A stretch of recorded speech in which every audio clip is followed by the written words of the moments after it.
Assalamualaikum warahmatullahi wabarakatuh. Pada kesempatan ini, saya akan mempresentasikan rancangan aktualisasi dengan judul Pengembangan Kurikulum Program Studi Sistem Informasi Fakultas Teknik Universitas Malikus Saleh tahun 2025. Profil instansi. Instansi tempat saya bekerja saat ini ialah Program Studi Sistem Informasi yang bernaung di bawah jurusan Teknik Elektro Fakultas Teknik Universitas Malikus Saleh. Program studi ini sendiri sudah berdiri sejak Oktober 2014.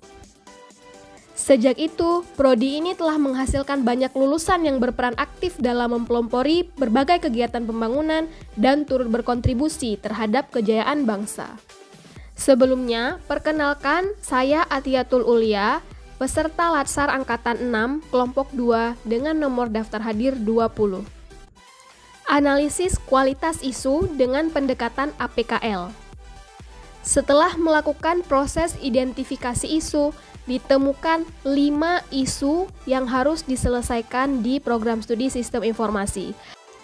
Kelima isu ini dinilai dengan menggunakan pendekatan APKL untuk melihat aktual, problematika, kekhalayakan, dan layak dari isu. Setelah dilakukan penilaian, ditemukan bahwa terdapat 3 isu yang memenuhi syarat dan 2 isu yang tidak memenuhi syarat. Ketiga isu yang memenuhi syarat selanjutnya akan dilakukan analisis dengan menggunakan pendekatan USG. Pendekatan ini menilai isu dari faktor urgency, strength, dan growth untuk kemudian dilakukan prioritas isu mana yang harus diselesaikan.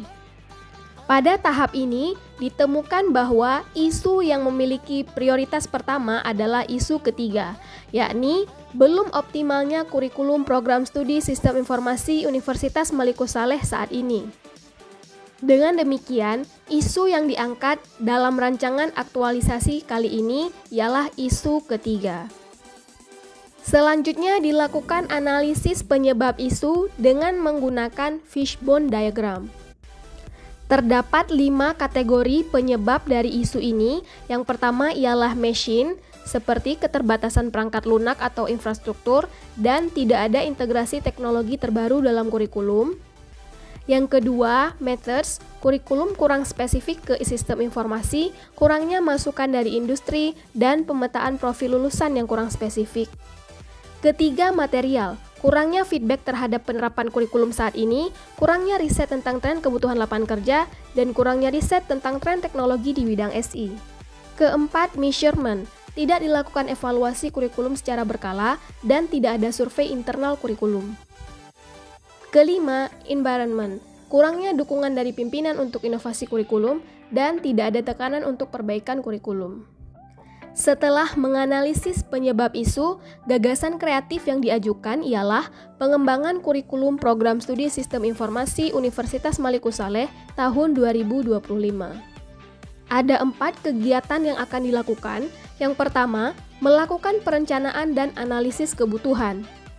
Kedua, melakukan pengembangan draft kurikulum. Ketiga, melakukan evaluasi draft kurikulum. Dan keempat, melakukan perbaikan dan finalisasi kurikulum. Masing-masing kegiatan akan dipecah menjadi 3 tahap kegiatan. Kegiatan pertama, tahapannya mulai dari membentuk tim penyusun kurikulum, mengevaluasi kurikulum saat ini, dan mengidentifikasi kebutuhan industri dan tren teknologi. Kegiatan yang kedua, tahapannya dimulai dari merancang profil lulusan, menyusun struktur kurikulum baru, dan menyesuaikan struktur kurikulum dengan kebijakan MBKM.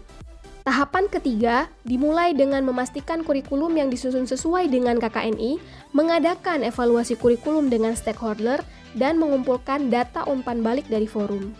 Kegiatan keempat, tahapannya dimulai dari memperbaiki kurikulum berdasarkan umpan balik, melakukan finalisasi dan persetujuan kurikulum, dan menyerahkan kurikulum kepada prodi untuk diimplementasikan. Berikut matrik rancangan aktualisasi yang dibuat, terlampir kegiatan, tahapan kegiatan, output, keterkaitan substansi mata pelatihan, kontribusi terhadap visi misi organisasi, serta penguatan nilai organisasi. Contohnya, kegiatan 1 tahap 1 membentuk tim penyusun kurikulum. Outputnya ialah SK tim penyusun kurikulum. Nilai-nilainya ada akuntabel, kompeten, kolaboratif, dan harmonis. Berikut ini adalah jadwal kegiatan aktualisasi yang dimulai dari minggu keempat bulan Oktober hingga minggu pertama bulan Desember.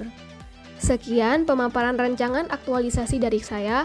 Terima kasih. Assalamualaikum warahmatullahi wabarakatuh.